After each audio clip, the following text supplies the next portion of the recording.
If you've spent any time building AI automation, Yeah. I'm sure you've hit this infuriating wall. Oh, yeah. Wiring up the system, connecting the triggers, moving the data around. That's the easy part. And that's a solved problem, really. Exactly. But the moment you ask the brain to handle real complexity, like a 100-page policy manual, a detailed diagram, a messy financial report, the whole workflow just becomes instantly fragile. It works on your machine, and it just shatters in production. It really does. Well, this deep dive is about the technology that has the potential to solve that exact fragility. We're talking about Google's new Gemini 3 Pro model. Yeah. But as always, with that immense power comes a whole new set of limitations we have to navigate. Welcome. We're going to dive into a necessary reality check on Gemini 3 Pro today. We really need to go past the press releases and focus squarely on what actually matters for building reliable AI automation inside a platform like n8n. Our mission today is pretty simple. Cut through the marketing noise and get real. We have to understand its huge strengths, context, planning, but we also have to face its current weaknesses. Which are? Primarily cost and some very specific tool calling bugs. So we'll cover why its sheer capacity is a game changer, the trade-offs and how you connect it, a hidden cost-saving setting that most people miss, and the big conclusion: for reliability right now, you have to mix your models. Okay, let's unpack that. The first major shift isn't really about raw intelligence, is it? It's about sheer capacity. That's it. Before Gemini 3 Pro, handling these massive documents was, an engineering nightmare. It was the foundational problem. You were solving data limitation problems before you could even touch the actual business logic. We were always stuck with workarounds, right? Yeah. We had to do things like chunking, splitting a document into tiny pieces, or use these expensive vector databases just to feed the model relevant snippets. It felt like stacking Lego blocks of data and just hoping the AI saw the full picture. Yeah. Hope. Precisely. Now, just look at the numbers. Gemini 3 Pro supports roughly 1 million input tokens.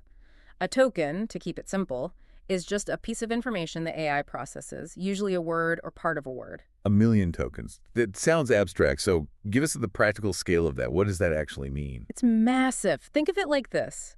The entire novel Moby Dick is about 200,000 words. You could paste multiple full copies of long legal documents, internal procedure manuals, or huge financial reports directly into the prompt. The whole thing. Without hitting a limit. Without hitting a limit. This just removes a whole layer of engineering complexity for so many internal automations. You're not spending days building retrieval pipelines anymore. That context is incredible. But like you said, the moment we solve that engineering headache, we slam right into the budget. Yeah. Let's talk economics here, because the price tag is significant. It's a critical dilemma. You have to get this up front. Gemini 3 Pro is significantly more expensive, we're talking orders of magnitude, than its little brother, Gemini 2.5 Flash. Right. And if you fall into that trap of using the best model for everything just because you can, your cloud bill is going to spiral out of control fast. So when is Gemini 2.5 Flash good enough? It's cheap, it's fast, and it's perfectly fine for bulk tasks. Things like simple document tagging, email routing, basic summaries. You don't need a sledgehammer for that. Wait, okay. If Flash is cheaper and can handle, say, 80% of our simple tasks, why even bother with Pro? Yeah. Isn't managing two models more of a headache than just eating the cost? Only if your volume is really low. Pro earns its keep only when that deep structural reasoning or that massive context window actually changes the quality of the output in a meaningful way. So we shouldn't just be looking at general benchmarks. The scores that matter for automation builders are more practical. Exactly. I'm thinking about tests like image understanding, things like the ScreenSpot Pro benchmark.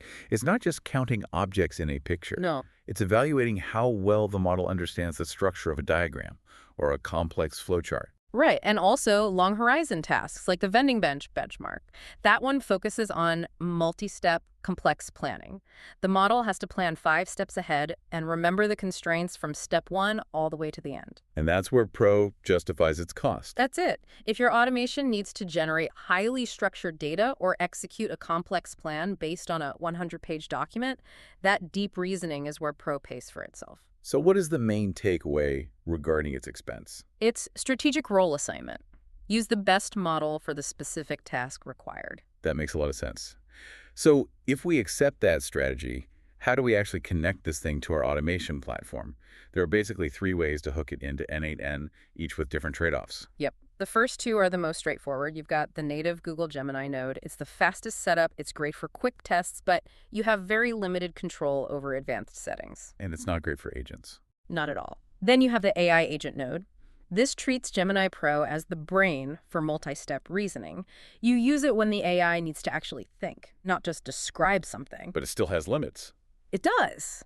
While it's great for planning, it still lacks that granular control over the model's internal workings, and that's where reliability starts to suffer. And I'll share a quick vulnerable admission here. I mean, after years of building these systems, I still wrestle with prompt drift myself. A tiny change in the model or the input can just throw everything off. And that's why having that low-level predictable control is so crucial for production systems. That's reassuring in a painful kind of way. What's an example of that drift causing a real problem? We had a user whose agent was supposed to classify support tickets and just pass a tag to a database. Simple.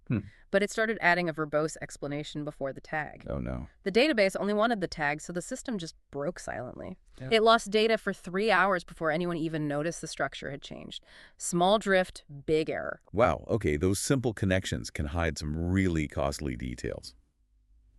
Which brings us to the more advanced option, something like OpenRouter. Right. OpenRouter centralizes your billing and gives you a clean way to swap and compare different models, Gemini, OpenAI, Anthropic all, with a single API key. It's great for testing that role assignment idea we talked about. It is. It's often the cleanest setup for serious high-volume users. But it still abstracts away some of those deep model-specific controls that, as we're finding out, Gemini Pro really needs. Exactly. So which connection method gives the most granular control over the model? Calling the API directly via the HTTP request node is mandatory for full control. And that brings us directly to a hidden problem, a silent cost leak that's driven by a setting most people can't even access with the easy nodes. They can't, no. This setting defaults to maximum performance, which just silently inflates your costs without adding any value for simpler tasks. This is what we call the thinking level.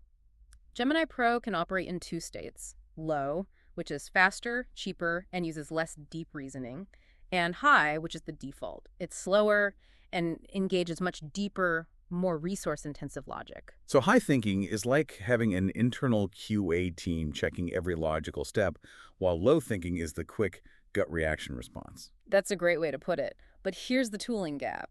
Gemini 10 currently doesn't expose this thinking level toggle in its native or agent nodes. You can change temperature, token limits, but not this critical cost style. Wow. Which means users are just stuck in the more expensive, higher latency, high thinking mode all the time, even for basic data extraction. At scale, that is a guaranteed insidious cost leak. We estimate you could save 40 to 50%. You're asking people to ditch the easy native node and write a manual HTTP call just to flip a toggle. I mean, are the savings really worth that extra complexity? They absolutely are if you're running that workflow hundreds or thousands of times a day. We've seen costs drop dramatically overnight for users who make this switch. So it's more setup time up front. A bit more, yeah. But it's the only reliable way to save money and reduce latency right now. This is a classic case of the model's capability running way ahead of the integration tooling. Why is this hidden setting so critical for workflows at scale? Hidden high thinking mode increases costs and latency unnecessarily for simple reasoning tasks. Okay, before the break, we talked about the control you don't have. Let's pivot now to the execution barrier, which really defines the reliability of Gemini Pro today. Let's do it. We saw some amazing success in the image analysis experiments from our source material. When testing flowcharts or, say, property damage photos, other models could describe what they saw. Yeah, they could give you a caption, but the key here is the shift from what to why. Explain that. Other models might say a dent in the fender or a pipe labeled A. Gemini 3 Pro consistently explained the structure of the diagram, the decision paths in the flowchart, and even the likely causes of the damage based on context. And that's what you need for automation. Exactly. Downstream automations need causes and logic, not captions. That level of interpretation makes the analysis immediately actionable. Whoa. Imagine scaling that kind of deep image analysis across 1 billion insurance claims or infrastructure audits. That's a profound leap. It is, and that extends directly to the large context reliability. The test of stuffing a full 126-page PDF into the prompt without chunking. It was a clean success. It handled the entire document, no crashes, no lost accuracy. So it matched or even beat a complex argy system. It did, but the real win is the reduced engineering time. You just eliminate the whole maintenance headache of chunking and vector databases for your static documents. Okay, but this incredible analytic power just hits a brick wall when the model needs to act. Let's talk about the major limitation, tool calling. This is the big one. We found that n8n Gemini Pro breaks, specifically when it tries to call an external tool like looking up a record in a database, and then tries to resume reasoning. Right. The action itself executes, but the agent just errors out right after. What's the technical reason for that? It comes down to something called thought signatures.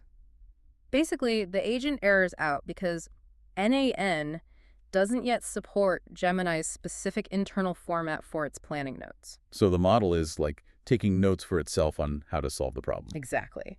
And when it comes back from using a tool, say, after looking up that database entry, it needs those internal notes to continue. But the current integration drops them, so the agent forgets its place and just crashes. So if I set up a localize up the PDF, look up a customer, then send an email, it fails between the customer lookup and the email. That's right. That makes it completely unsafe for production execution flows. Precisely. It's amazing at planning, but when it goes to actually do something, the flow is just too brittle right now. This brings us to the final critical insight. The winning strategy is intentional model segmentation. Splitting the roles. You got it. Use Gemini 3 Pro as the planner and analyst. Let it understand the complex input. Let it design the logic.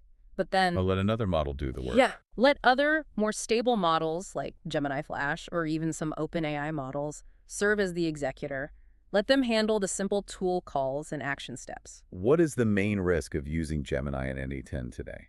Tool-heavy execution fails due to unsupported internal thought signatures. That duality is really the big idea here. Yeah. Gemini 3 Pro has absolutely raised the ceiling on what AI can understand. Complex context, images, deep reasoning. It has. But its integration is being held back by the tooling, by these hidden settings and that broken tool calling process. So the key to reliability is intentionality. It's strategic.